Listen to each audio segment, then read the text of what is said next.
As portas de carvalho maciço do gabinete, mais pesadas do que qualquer outra coisa que eu já tinha empurrado, cederam com um estalo seco, quase como um anúncio de que algo irreversível estava prestes a acontecer.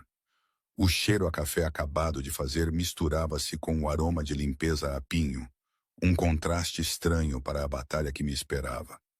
Os meus saltos à agulha, num vermelho vivo que escolhi propositadamente, batiam ritmicamente no chão de mármore polido.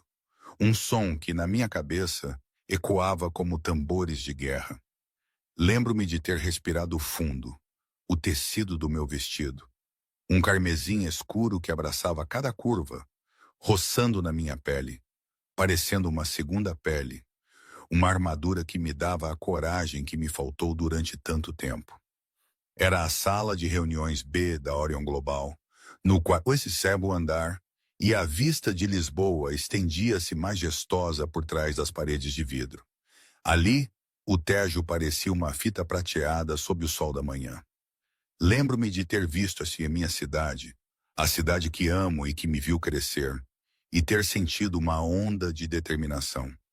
Esta era a minha casa, e eu não permitiria que fosse envergonhada por ninguém. Lá, na ponta mais distante daquela mesa enorme, que facilmente acomodaria 30 pessoas, estava o Pedro Sterling, o meu irmão, lendo um jornal. E um pouco mais perto, no que se pensava ser o seu lugar, o João. O meu João. Ou melhor, o ex-João. O tempo pareceu abrandar. Os olhos dele encontraram os meus e vi o choque. Uma espécie de pânico subiu-lhe ao rosto, diluindo-se na sua pele pálida.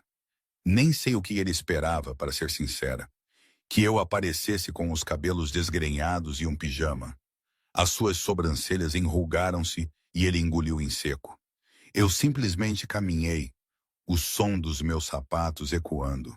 Não havia pressa, não havia raiva aparente na minha face. Apenas uma calma frieza que, honestamente, me surpreendeu a mim mesma. Sentei-me à cabeceira da mesa, o meu lugar. Não era um lugar para observadores, mas para quem liderava. Coloquei a minha pasta de pele no mármore e, com um gesto deliberado, tirei uma caneta dourada. Só então levantei o olhar para ele. "Senta-te, João", disse, e a minha voz, embora familiar, tinha um tom que ele nunca tinha ouvido antes. Não era um pedido, era uma ordem. Vi-o encolher-se na cadeira à minha frente, a imagem de um cão que tinha levado uma repreensão. Às vezes, quando fecho os olhos, ainda sinto a exaustão daquele dia na sala de mediação. Tinha sido desolador.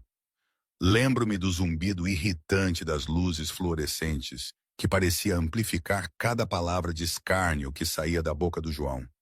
Ele estava sentado à minha frente, naqueles escritórios frios e sem alma, algures na Baixa de Lisboa. Lembro-me bem do Dr. Pedro, o advogado dele, um tipo com um olhar de tubarão, e da Bianca, a mediadora. O João? Bem, ele estava no seu auge de alta importância. Aquele fato azul escuro feito à medida, o Rolex a brilhar, o ar de quem tinha acabado de ganhar a lotaria, e não estava a destruir a vida de alguém com quem partilhara 12 anos. "Já acabamos?" A voz dele era de um enfado fingido, mas eu sentia a pontada da crueldade em cada sílaba. "Tenho um voo para apanhar. Ao contrário de algumas pessoas nesta sala, eu tenho uma empresa para gerir." As suas palavras eram facadas, cada uma delas afiada com o desprezo que ele agora sentia por mim. A minha mente, confesso, estava num turbilhão. Será que ele sempre pensou assim de mim? E eu, tão cega, tão apaixonada. Era difícil acreditar que aquele era o mesmo homem com quem eu partilhei os meus sonhos, as minhas inseguranças, a minha vida. Eu estava ali, a Ana, vestida num simples casaco de malha cinzento e umas calças de ganga gastas, uma tentativa de parecer o mais insignificante possível. A minha cabeça estava baixa, os meus olhos fixos nos papéis à minha frente. Uma montanha de documentos legais que selariam o meu destino. Ou o que ele pensava ser o meu destino. Senti o olhar da Bianca em mim, um olhar suave, quase materno. Ana, ela sussurrou, se assinar isto, está a renunciar aos seus direitos sobre as ações da startup de tecnologia. Está a aceitar o mínimo de pensão de alimentos. Tem certeza que compreende? O João soltou uma gargalhada áspera, que me fez encolher. Claro que ela compreende, Bianca. Ela sabe o lugar dela. Ela não contribuiu em nada para a Sterling Dynamics. Ela ficou em casa, cozinhou, limpou. Não se ganha ações por lavar roupa. A minha mão tremeu ligeiramente ao pegar na caneta. Eu só quero que isto acabe, disse a minha voz quase inaudível. Estão a ver? Ele sorriu com desdém, batendo na mesa com os nós dos dedos.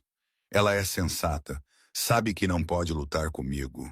A minha equipa legal ia enterrá-la debaixo de tanta papelada que ela estaria falida antes da primeira audiência. Ele inclinou-se para a frente, a voz baixando para um volume cruel e íntimo. O hálito dele com cheiro a menta, tão perto que me fez sentir um calafrio. Enfrenta a realidade, Ana. Não és nada sem mim. Tens 42 anos.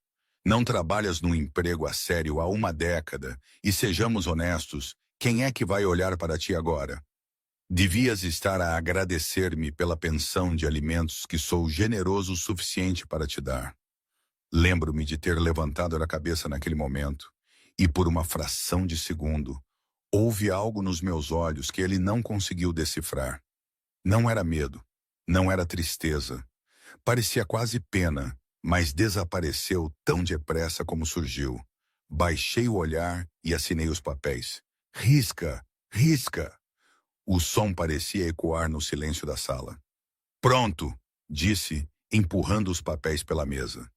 O João agarrou-os lendo a minha assinatura para ter certeza de que era legítima. Um sorriso predador e largo espalhou-se pelo seu rosto. Ele entregou-os ao Dr. Pedro, que os guardou na pasta com um aceno satisfeito. Miúda esperta, João disse, levantando-se e abotoando o casaco. Poupaste-te a muita humilhação. Agora, se me dão licença, tenho um jantar de celebração para ir, sozinho. Bem, não inteiramente sozinho, ele piscou o olho ao advogado. Toda a gente na cidade sabia da Sofia, a assistente do João, de 24 anos, que tinha sido o golpe final no caixão do nosso casamento. Eu levantei-me devagar. Juntei a minha carteira, uma mala de cabedal gasta que eu tinha há anos. Adeus, João, disse a minha voz agora firme, mais forte do que a dele. Adeus. Não, não, João riu, caminhando em direção à porta. Isto é um bom livramento. Ai, Ana, tenta não gastar essa pensão de uma vez só. Não gostaria de te ver a pedir na rua daqui a um mês. Ele saiu pela porta a rir, a sua risada ressoando no corredor. Ele sentia-se invencível. Tinha ganho. Tinha ficado com a empresa, a casa, os carros e as contas offshore, de que tinha a certeza que eu nada sabia. Mal sabia ele que eu tinha assinado aqueles papéis, não por ser fraca, mas por estar com pressa. Precisava de estar livre, porque tinha uma reunião para ir e não seria eu a mendigar. Momento, preciso de fazer uma pausa aqui, porque tudo isto, esta encenação da minha fraqueza e da sua vitória, era completamente absurdo, não era? Quer dizer, pensar na quantidade de tempo e energia que se gasta para manter certas aparências, para jogar um jogo que no fundo sabemos ser apenas uma farsa. A sociedade tem estas ideias pré-concebidas sobre o que significa ser uma mulher de casa, uma ex-mulher. Para eles, eu era a coitada. Aqui não tinha nada. E o João, o grande homem de negócios. Ninguém, nem mesmo a Bianca, questionou o porquê de uma mulher que esteve casada por 12 anos com um empresário supostamente bem-sucedido sair com tão pouco. Não é loucura como a nossa percepção da realidade é tão facilmente manipulada pelo que os outros querem que vejamos? Ou pelo que nós próprios nos permitimos ver? No meu país, diríamos, ele pensa que a bola está com ele, mas ele nem sabe onde está o campo. E talvez o problema fosse esse. Ele estava a jogar num campo diferente, com regras que ele próprio inventara. Mas agora, bem, agora a mesa ia virar. Enfim, de volta à história. O interior do Rolls-Royce era um santuário de silêncio e couro macio, um contraste gritante com a atmosfera estéril e hostil da sala de mediação de onde eu acabara de sair. Enquanto o carro deslizava para a autoestrada, colocando distância entre mim e o João, finalmente soltei o fôlego que prendia há 6 meses. Os meus ombros caíram. Cobri o rosto com as mãos. Estás bem? Pedro, o meu irmão, perguntou suavemente. A crueldade que ele tinha mostrado ao João no passeio desaparecera, substituída por uma profunda preocupação familiar. Ele esticou a mão para uma geleira embutida na consola central e tirou uma garrafa de água com gás. Peguei-a, as minhas mãos a tremer ligeiramente. Estou bem, Pedro. É só... Finalmente acabou. Ele assinou. Ele realmente pensa que ganhou. Pedro soltou uma risada baixa e gutural. Deixa-o pensar assim por mais alguns dias. Torna a queda muito mais divertida. Ele olhou para mim, a sua expressão suavizando. Ainda não percebo como é que fizeste isso, Ana. 12 anos. 12 anos a fingir ser Anna Miller, a simples dona de casa.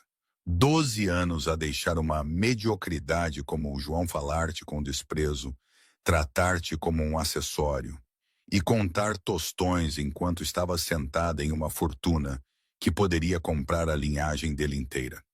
Eu olhei pela janela, observando o horizonte de Lisboa desfocar-se. Eu amei o Pedro. No início, eu realmente amei. Eu não queria que ele me amasse pelo dinheiro sterling.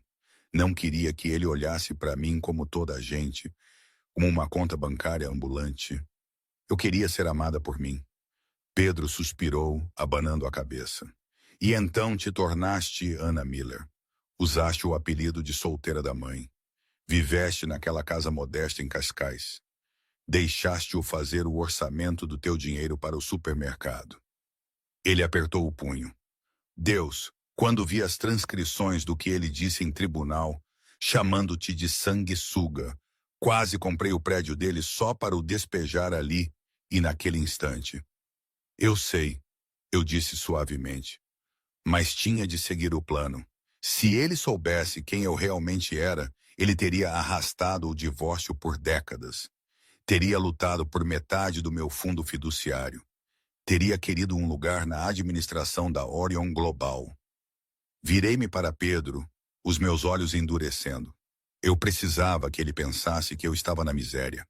Precisava que ele pensasse que estava a descartar lixo. Essa era a única maneira de o fazer assinar a renúncia.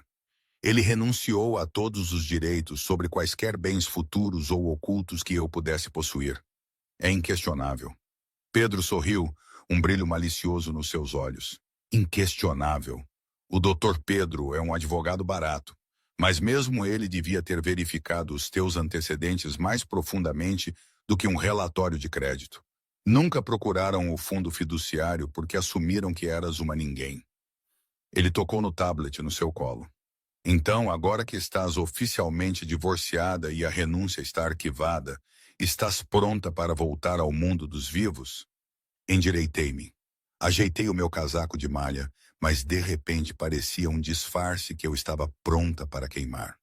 Acabei de ser Anna Miller, a dona de casa, disse firmemente. Estou pronta para ser Anna Sterling novamente. Pedro acenou com a cabeça em aprovação. Bom, porque temos uma reunião do conselho na segunda-feira e há um certo alvo de aquisição na agenda que acho que vais querer lidar pessoalmente. Levantei uma sobrancelha. Oh, que empresa! Pedro virou o ecrã do tablet para mim. Exibia um dossiê.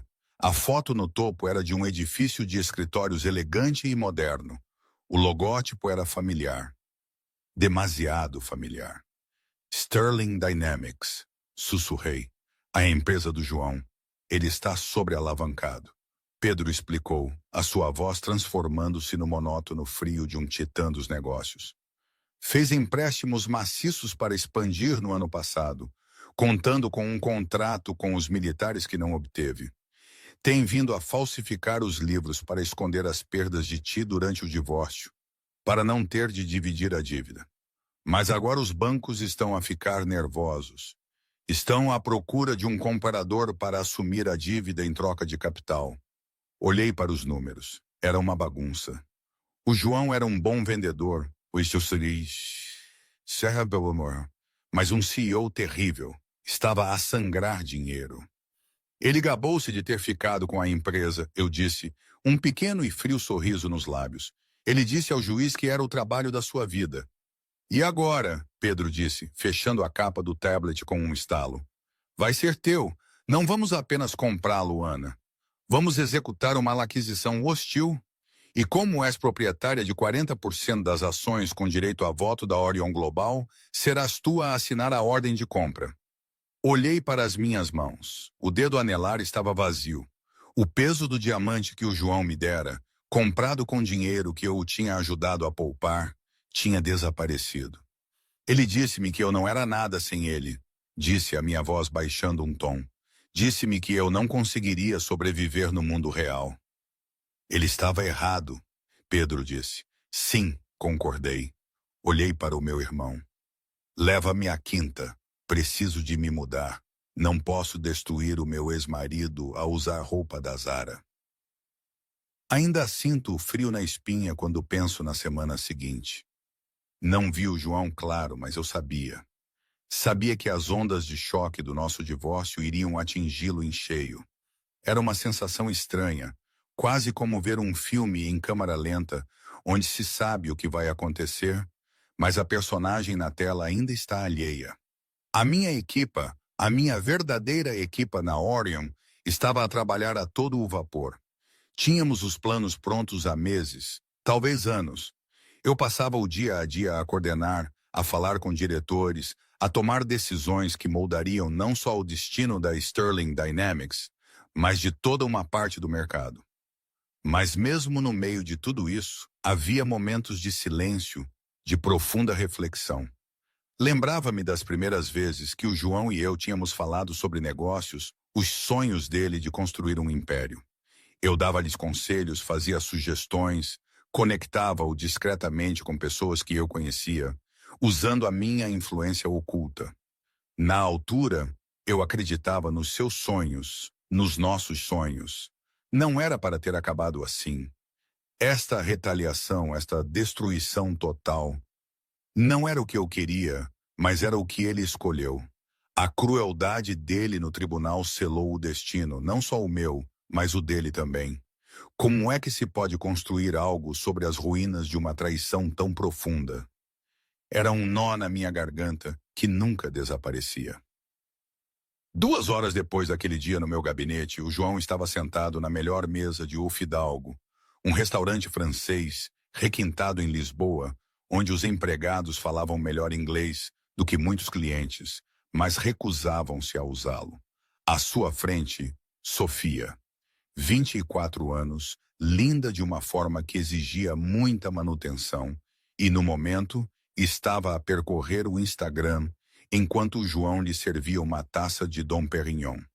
A nós, João disse levantando a taça, e a vitória total. Sofia mal olhou para cima. Viste o carro em que o tipo te levou? O que foi buscar a tua ex? O humor do João azedou instantaneamente. Ele bateu com a taça um pouco forte demais. Não importa, Sofia.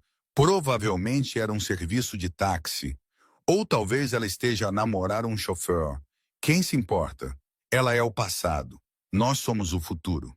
Sofia encolheu os ombros, finalmente dando um gole. Eu só acho estranho. Disseste que ela estava falida.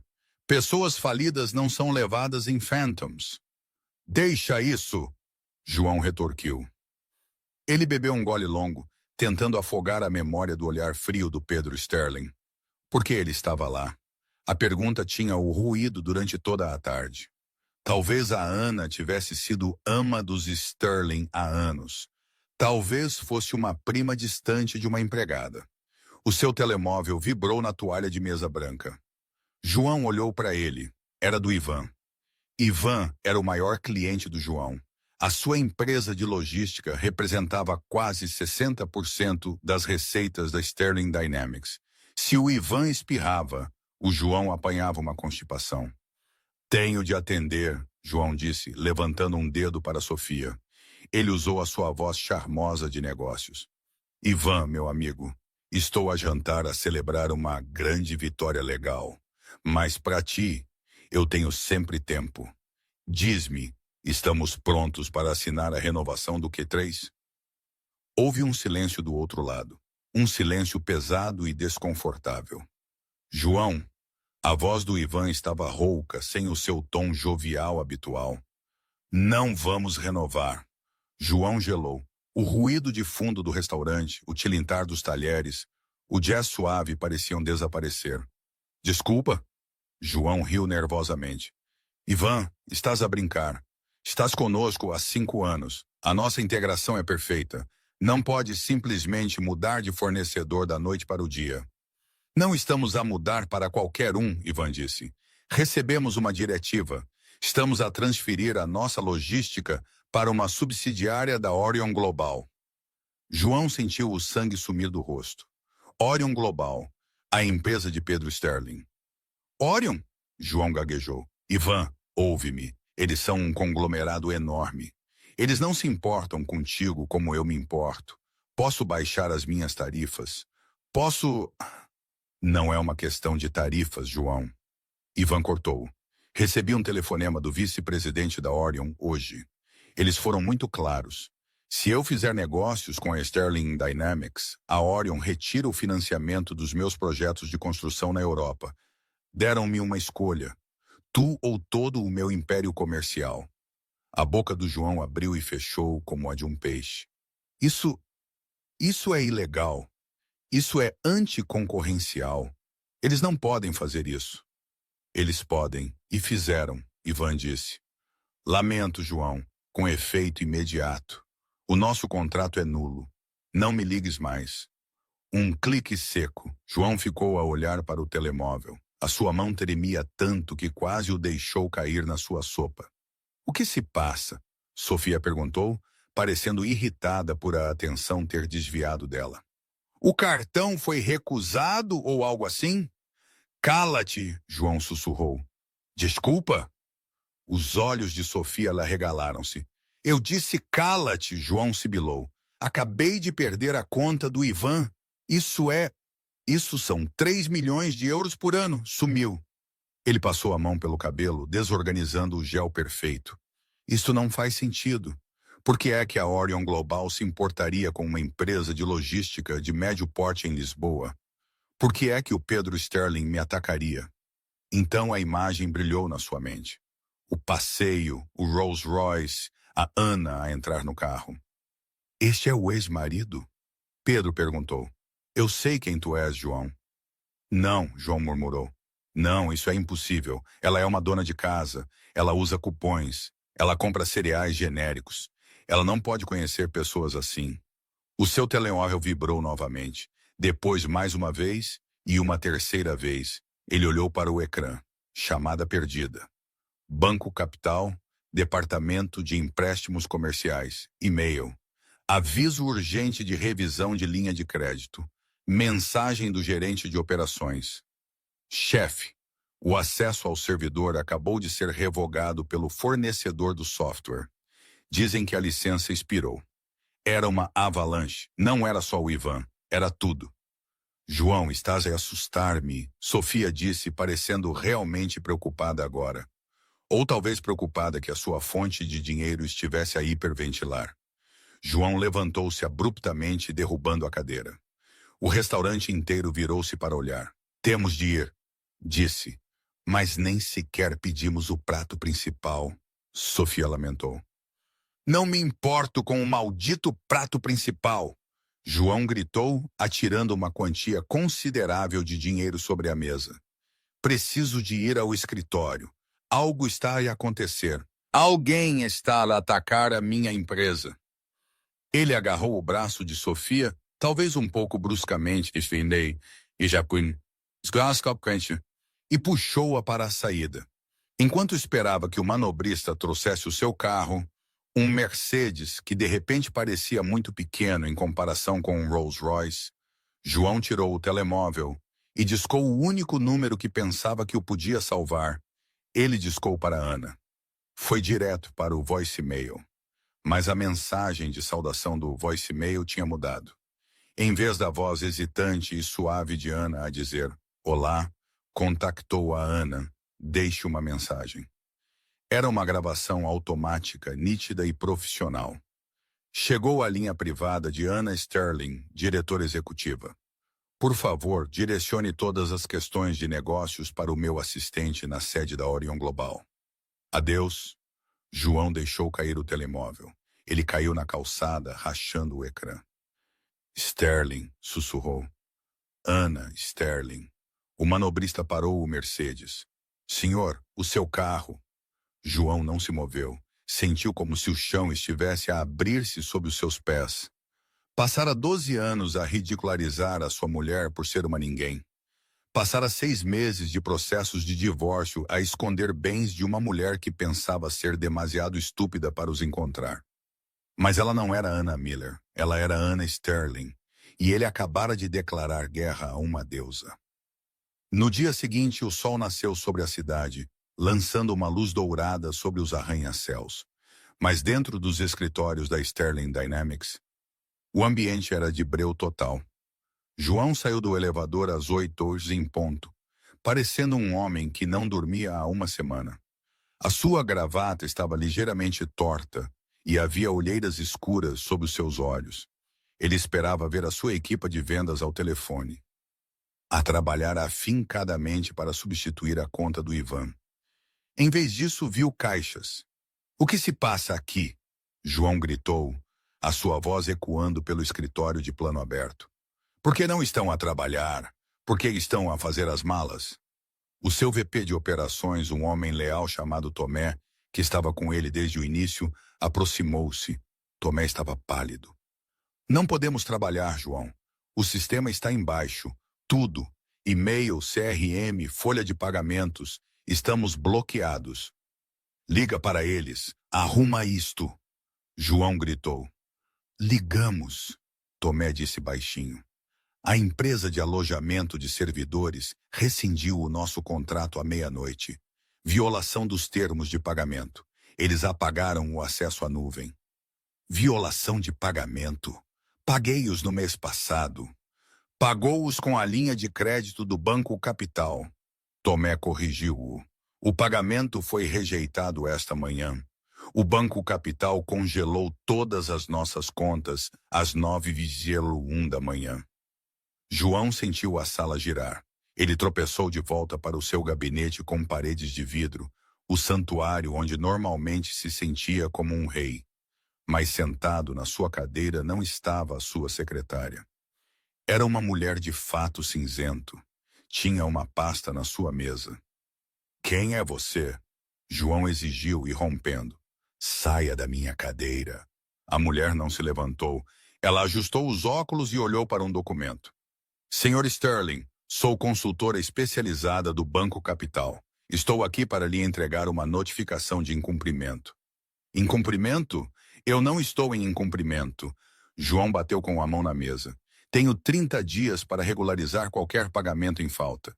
"Na verdade," a advogada disse calmamente, "nos termos da cláusula de mudança de controlo do seu contrato de empréstimo, o banco tem o direito de exigir o valor total do empréstimo imediatamente se o perfil de risco do mutuário mudar significativamente. O meu perfil de risco não mudou." "Perdeu a conta do Ivan ontem," ela disse. Essa conta representava 60% da sua receita. Sem ela, está insolvente. Além disso, recebemos uma denúncia anônima, suportada por documentação, de que tem vindo a inflacionar os valores dos seus ativos para garantir estes empréstimos. Isso é fraude bancária, Sr. Sterling. O rosto do João ficou cinzento. Os livros falsificados. Ele tinha escondido as perdas para evitar que Ana recebesse dinheiro no divórcio. Pensou que estava a ser inteligente. Então a advogada levantou-se. Deve ao banco 12 milhões de euros, pagáveis imediatamente. Como não tem liquidez, o banco vendeu a sua dívida a um terceiro para recuperar as suas perdas. João piscou. Você vendeu a minha dívida. A quem? Quem compraria 12 milhões de euros de dívida incobrável da noite para o dia? A advogada sorriu, um sorriso fino e profissional que não continha calor. Uma empresa de private equity expressou interesse na noite passada. Compraram o título pelo valor nominal total. Eles são o seu credor agora, Sr. Sterling. Já não responde ao banco. Responde a eles. Quem? João sussurrou. Orion Global.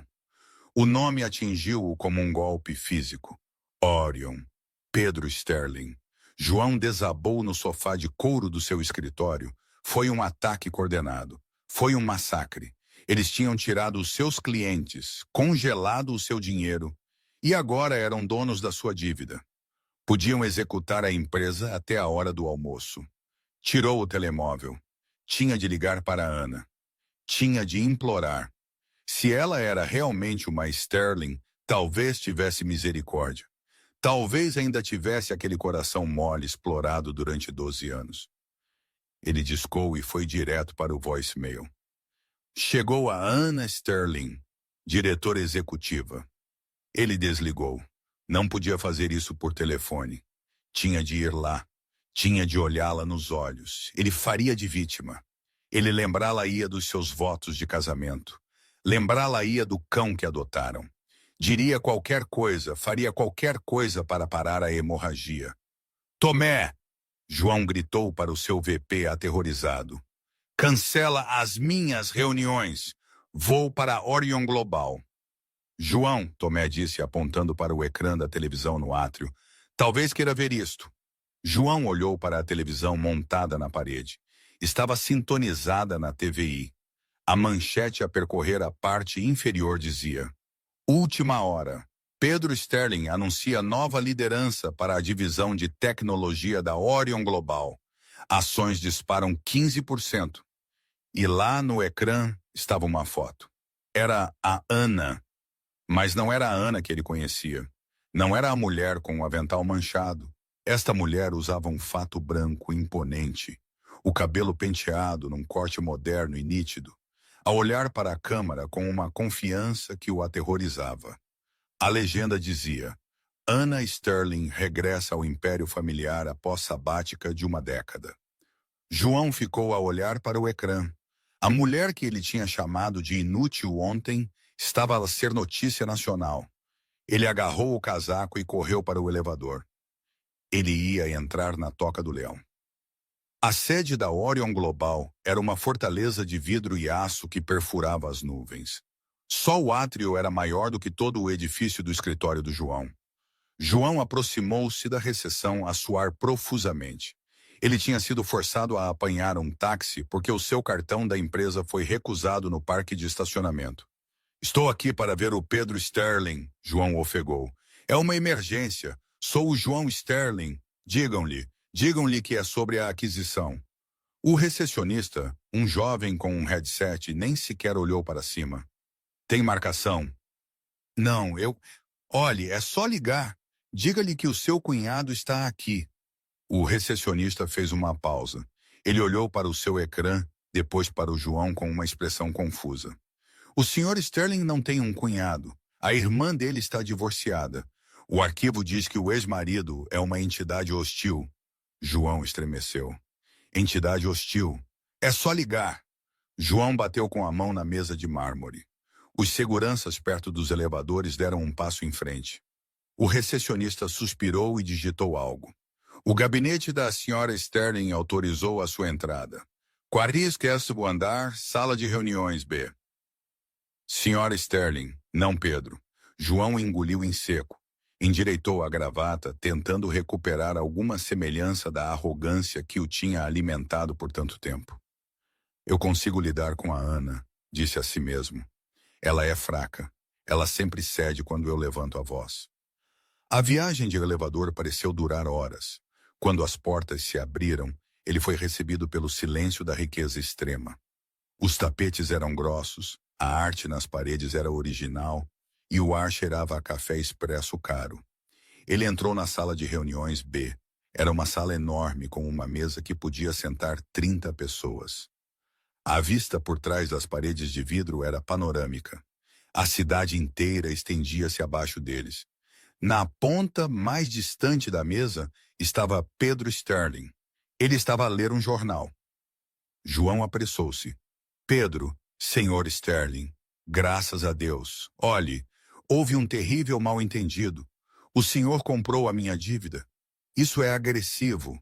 Eu respeito, mas podemos resolver isto. Posso reestruturar. Posso. Pedro baixou o jornal. Ele não se levantou. Não sou eu com quem precisa de negociar, João. Pedro disse calmamente. Sou apenas um observador hoje. Prometi à nova diretora que não interferiria na sua primeira aquisição. Nova diretora. João gelou. As pesadas portas de carvalho no outro lado da sala abriram-se. O clique dos saltos no chão de madeira era rítmico, nítido e deliberado. Ana entrou. Ela usava um vestido carmesim feito à medida que parecia uma armadura.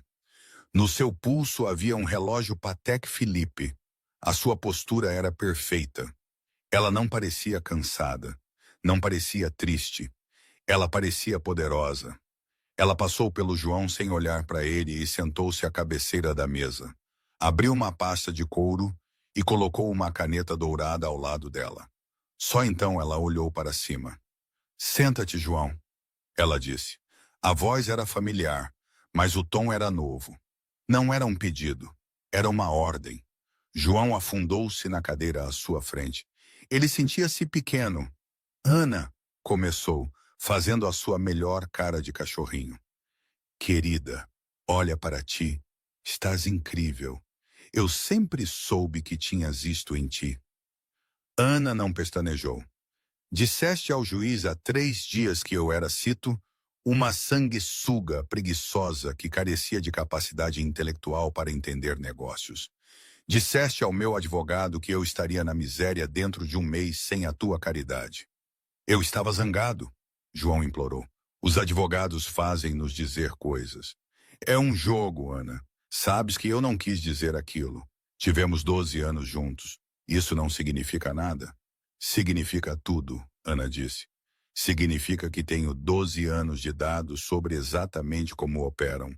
Sei que cortas atalhos nas regulamentações de segurança. Sei que maltratas o teu pessoal. Sei sobre a conta offshore nas Ilhas Caimão, onde escondeste 2 milhões de euros. Dinheiro que roubaste legalmente das nossas poupanças conjuntas. João empalideceu. Tu sabes sobre as Caimão? Eu sei o número da conta, o número de identificação e a password, Ana disse, porque a minha equipa é proprietária do banco que a detém. Ela deslizou um documento pela enorme mesa. Parou perfeitamente à sua frente. O que é isto? João perguntou. Isso é uma cedência de bens. Ana explicou. Esta é a situação, João. A Orion Global agora é proprietária da tua dívida. Estás em incumprimento. Também somos proprietários do edifício que a tua empresa arrenda. Compramo-lo esta manhã ao teu senhorio. Estamos a despejar-te com efeito imediato. Ela inclinou-se para a frente, os seus olhos fixando os dele. Tens 2 opções. Opção A, executamos a hipoteca, apreendemos os bens físicos, processamos-te pessoalmente pelos 12 milhões de euros. Exponhamos a fraude na tua contabilidade ao fisco e à Comissão do Mercado de Valores Mobiliários. Vais para a prisão por 5 a 10 anos. João não conseguia respirar. E a opção B? Opção B, Ana tocou no papel. Tu passas a empresa para o meu nome, 100% dela. Em troca, absolvo a dívida. Não apresentarei queixas criminais pela fraude. Tu vais embora. Ir embora com o quê? João perguntou, a voz a tremer. O meu capital, a minha compensação. Ana sorriu. Era o mesmo sorriso que ele lhe tinha dado na sala de mediação. Tu não ficas com nada, João. Sais com a roupa que tens no corpo, exatamente como planeaste para mim. Eu construí essa empresa, João gritou, levantando-se. É minha! Foi construída com o meu apoio. Ana retorquiu, a sua voz subindo pela primeira vez, ecoando nas paredes de vidro. Eu geriei a tua vida. Aconselhei-te em negócios que eras demasiado estúpido para entender. Apresentei-te a clientes em festas que tu pensavas que eu estava lá apenas a decorar. Eu construí-te, João, e agora estou a tomar de volta. João olhou para Pedro. Pedro apenas encolheu os ombros. Ela é a chefe, João. Eu assinava se fosse a ti. A comida da prisão é terrível para a pele. João olhou de volta para Ana. Não viu misericórdia nos seus olhos. Viu o reflexo de um homem que tinha cometido o maior erro da sua vida. Pegou na caneta. A sua mão tremeu enquanto assinava a linha. Risca, risca. O som da sua derrota. Pronto, João sussurrou. Ana pegou no papel. Verificou a assinatura. Rapaz esperto, ela disse, ecoando as palavras dele do divórcio. Agora, se me dão licença, tenho uma empresa para salvar. A segurança irá acompanhá-lo até a saída. A sensação física de ser escoltado para fora de um edifício era algo que o João Sterling só tinha visto em filmes. Ele sempre assumiu que acontecia a outras pessoas, a ladrões, a estagiários incompetentes, a pessoas que não importavam. Nunca imaginou que sentiria o aperto firme e inflexível de um segurança no seu próprio bíceps, a guiá-lo, não com violência, mas com uma humilhante indiferença profissional. Eu consigo andar sozinho, João retorquiu, tentando afastar a mão do segurança enquanto o levavam para o elevador. É a política, senhor, o segurança respondeu, a sua voz monótona. Ele não olhava para João. Para ele, o ex-CEO da Sterling Dynamics era apenas um pacote que precisava de ser entregue no passeio. A descida do 40º andar demorou uma eternidade. João olhava para o seu reflexo nas portas de latão polido do elevador. A sua gravata estava torta. O seu cabelo, geralmente impecável, estava desarrumado onde tinha passado as mãos em pânico.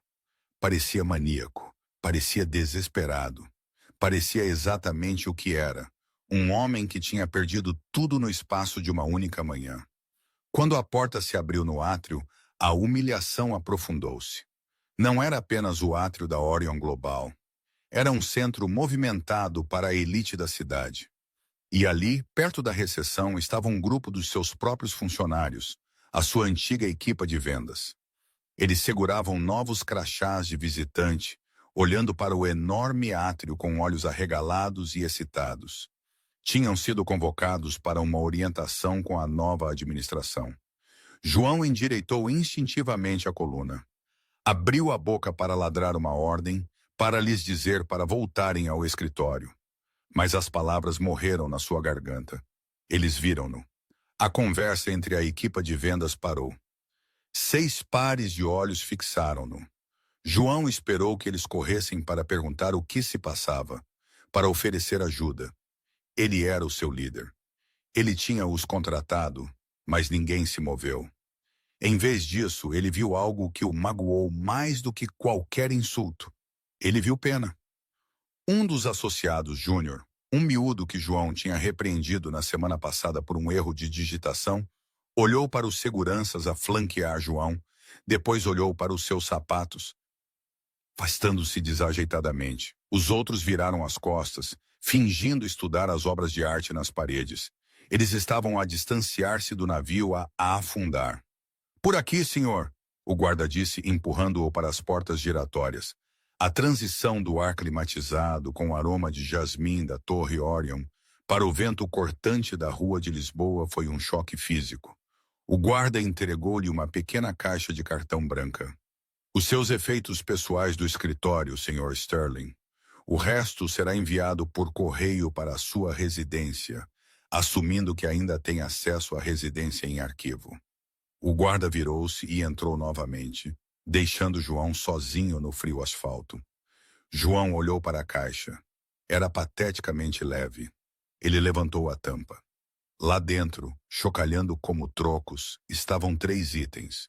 O seu agrafador da sorte, uma caneca que dizia melhor chefe mais ou menos do mundo, um presente de brincadeira que ele tinha comprado para si mesmo porque mais ninguém o faria, e uma fotografia 10 ou a 15 emoldurada. Ele pegou na foto. As suas mãos tremiam tanto que a moldura chocalhou contra a sua aliança de casamento. Uma aliança que ele percebeu que precisava de penhorar. A foto era de 10 anos atrás. Eram ele e a Ana a pé no cais de Cascais. Ele usava uma t-shirt barata e ela estava a rir, o cabelo esvoaçante pelo vento, a olhá-lo com adoração total e pura. Eles não tinham dinheiro na altura. Tinham comido cachorros quentes ao jantar naquela noite, e ele lembrou-se com um choque nauseante de que tinha sido feliz. Ele tinha trocado aquela mulher, aquele riso e aquela felicidade por um gabinete de canto e uma amante que não atenderia às suas chamadas. Falando em chamadas, ele precisava de um milagre. Ele tateou o telemóvel, os dedos dormentes de frio. Ele discou o único homem que sabia onde estavam os corpos enterrados. Pedro, o advogado. João, ele sibilou para o telemóvel assim que a linha conectou. Não desligues. És o meu advogado. Tens um dever fiduciário. Eu tenho um dever para com os clientes que pagam os seus honorários, João. A voz do Dr. Pedro estava cortada, desprovida do calor servil que normalmente tinha. Eu pago-te. Tenho dinheiro nas Caimão. A Ana sabe disso. Mas se agirmos rápido, podemos... João, para! Pedro cortou. Não percebes? Não percebes com quem eras casado? Acabei de receber uma chamada da Ordem dos Advogados. Alguém assinalou a minha firma para uma revisão ética em relação aos seus processos de divórcio. Sabe quem faz parte do Conselho de Ética? João não respondeu. Pedro Sterling, o advogado sussurrou. O medo era palpável, mesmo pela linha telefônica. Tu não te divorciaste apenas de uma dona de casa, João. Declaraste guerra a uma instituição. És radioativo. Se eu te representar, a minha firma estará morta até segunda-feira. Não me ligues novamente.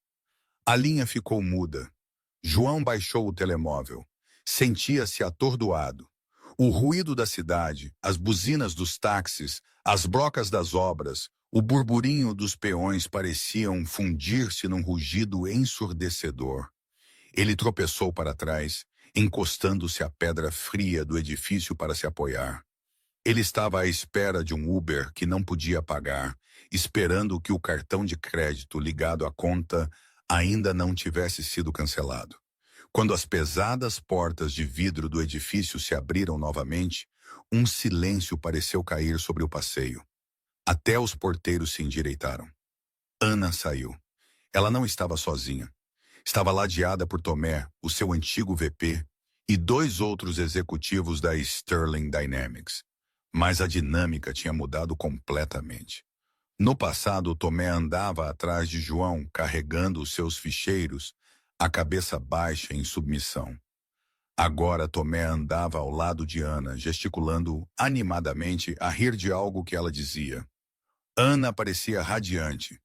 O vestido carmesim que usava era vibrante contra o pano de fundo cinzento da cidade. Parecia uma chama.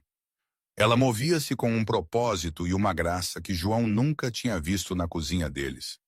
Ou talvez, percebeu ele com uma pontada de náuseas, ele nunca tinha olhado com atenção suficiente para o ver.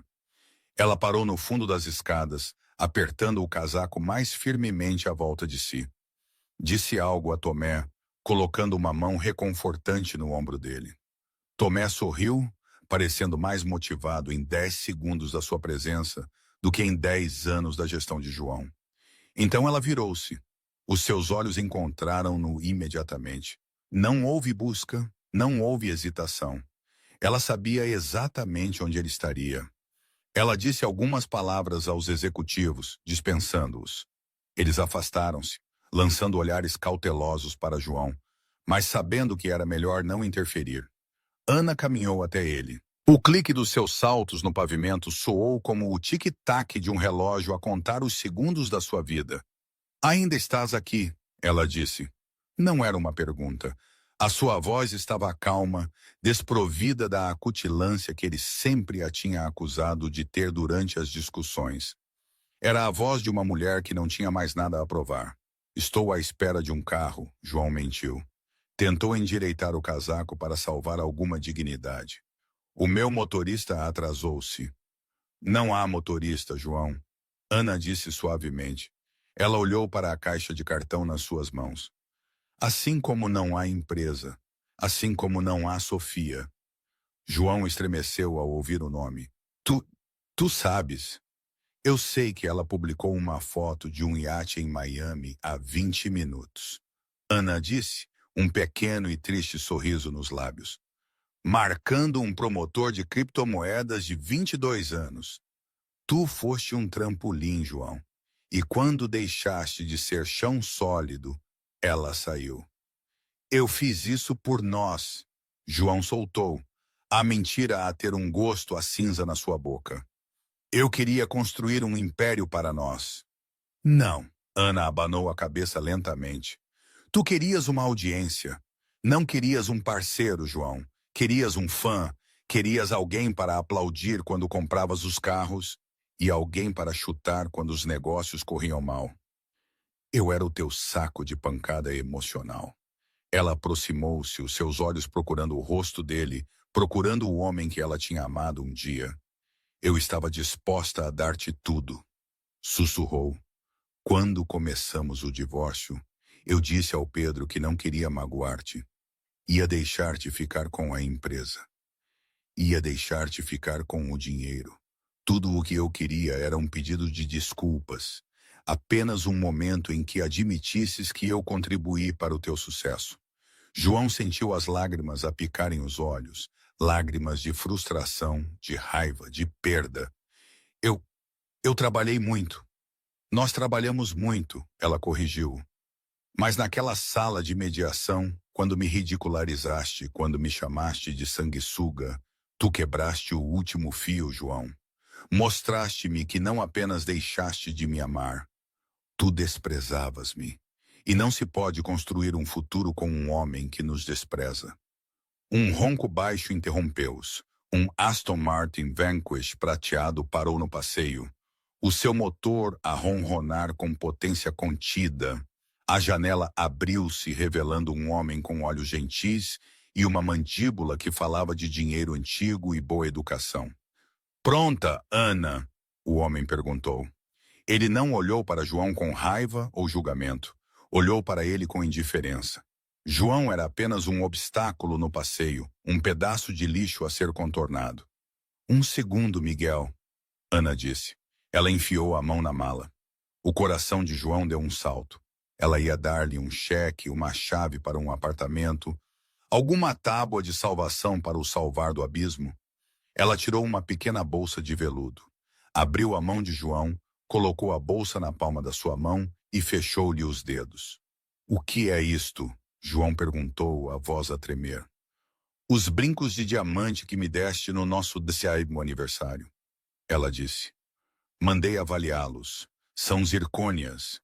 Tu cobraste a conta conjunta, diamantes verdadeiros. Ficaste com a diferença e deste-me vidro. João não conseguia respirar. Ele lembrou-se daquele dia em que usara o dinheiro extra para dar uma entrada num barco sobre o qual nunca lhe tinha contado. Vende-os, Ana disse, a sua voz ficando fria como gelo. Valem cerca de 50 euros. Deve ser o suficiente para uma passagem de autocarro para fora da cidade. Ela virou-se, o seu vestido carmesim rodopiando à volta das suas pernas. Não olhou para trás. Caminhou até o Aston Martin, a porta abriu-se para ela e ela deslizou para dentro. João ficou imóvel enquanto o carro se fundia no trânsito, desaparecendo no mar de luzes vermelhas dos carros. Ele olhou para a bolsa de veludo na sua mão, depois para a caixa de cartão. O vento aumentou, cortando o seu fato, gelando-o até os ossos. Ele era João Sterling, ele era um CEO, ele era um visionário. Ele sentou-se nos frios degraus de pedra do edifício que pensava ser seu, tirou os brincos de zircônia da bolsa e, pela primeira vez em 20 anos, chorou. Não pela mulher que perdeu, mas pelo homem patético e vazio que finalmente percebeu ser. E hoje? Bem, hoje as coisas são diferentes. Os corredores da Orion Global são um lembrete constante do que foi preciso para chegar aqui. Às vezes, sentada na minha secretária, com a vista de Lisboa a estender-se infinita, pergunto-me se valeu a pena. O que ganhamos quando a vingança se torna o nosso motor? Há uma certa satisfação, claro. Ver a justiça feita, sentir o poder nas minhas mãos depois de tantos anos a ser invisível. Mas também há um vazio. Aquela parte de mim que amava o João, mesmo que fosse uma versão idealizada dele, está irremediavelmente quebrada. E a desconfiança, ela permanece. Será que se pode realmente apagar 12 anos da nossa vida e seguir em frente sem cicatrizes? Acredito que não. Mas é a minha história, não é? Com todas as suas complexidades e imperfeições. E, de certa forma, isso é a única coisa que realmente